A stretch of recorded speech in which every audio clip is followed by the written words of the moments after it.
अमृतंश बहनों तथा भाइयों, जिन महापुरुष ने समस्त वेदों का संकलन किया, वेदांत शास्त्र का प्रवर्तन किया, महाभारत तथा भागवत जिनकी कृतियां हैं, उन्होंने शास्त्रों के रूप में किसी ग्रंथ को मान्यता दी तो वो है भगवान श्री कृष्णोक्त गीता।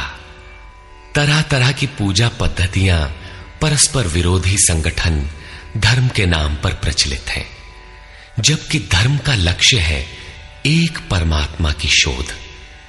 कल्याण स्वरूप वो परमात्मा एक है, उसे प्राप्त करने की निश्चित क्रिया का पालन धर्म है। जब परमात्मा एक है, उसे प्राप्त करने की क्रिया एक है, तो बहुत से पंथ क्यों? इसके समाधान के लिए प्रस्तुत है यथार्थ गीता का भावांश, ये गीता कैसेट।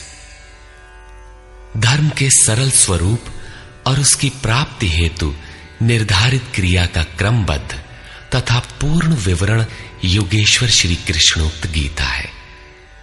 विश्व के प्रत्येक महापुरुष ने जो कुछ भी साधन बताया है, वो सब का सब तथा अनेक गोपनीय स्थितियों का स्पष्टीकरण अकेले गीता में है। इसलिए संपूर्ण मानव जाति के कल्याण का अतर्क शास्त्र गीता है।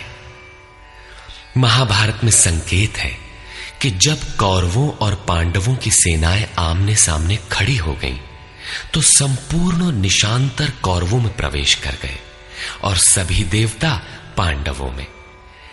इस कथन से महर्षि व्यास ने स्पष्ट कर दिया कि गीता के सभी पात्र देवता या असुर हैं तथा प्रतीकात्मक हैं। प्रत्येक मनुष्य के अंतःकरण में दैवी और आसुरी दो प्रकृतियां अनादिकाल से हैं। दैवी शक्तियों के सहयोग से जब मनुष्य अपने आत्म स्वरूप की ओर अग्रसर होता है, तो काम, क्रोध, राग, द्वेष इत्यादि आसुरी वृत्तियां बाधा के रूप में आक्रमण करती हैं। उनका पार पाना ही वास्तविक युद्ध है। अर्जुन श्रेय के लिए विकल था। उसकी दृष्टि में श्रेय का उपाय था कुल धर्म, पिंडोदक क्रिया, वर्ण संकर से बचाव, कुल क्षय से बचने के लिए युद्ध न करना इत्यादि। मात्र इतनी सी शंका के समाधान हेतु भगवान को उसे 18 अध्याय गीता समझानी पड़ी। अंत में पूछा कि क्या तेरा मोह नष्ट हुआ?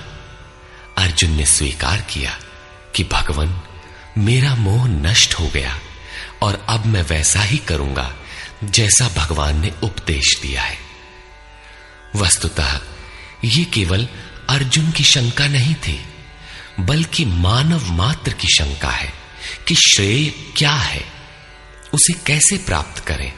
इसलिए स्त्री पुरुष, आबाल वृद्ध, मानव मात्र के लिए गीता के 18 अध्याय का अनुशीलन एवं नियमित पाठ नितांत आवश्यक है, जिससे ब्रह्म विधि की स्मृति सृजित रहे तथा बच्चों में भी इन कल्याणकारी संस्कारों का सृजन हो सके।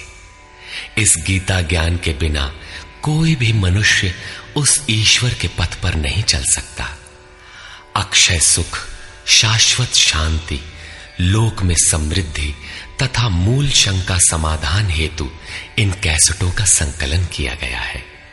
इसके नियमित श्रवण से संपूर्ण परिवार तथा स्वजन समुदाय को सुसंस्कृत करें।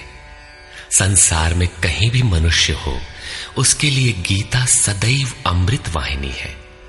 गीता आपका शास्त्र है। गौरव का विषय है कि 5000 वर्ष से भी अधिक अंतराल के बाद श्री कृष्ण का यथार्थ गायन आपके सम्मुख है। जन्म जन्मांतर की रूढ़ियों से ग्रस्त मस्तिष्क को स्वच्छ कर चिंतन के प्रशस्त पथ पर चलने के लिए इन कैसेटों का प्रसारण प्रातः अवश्य करें।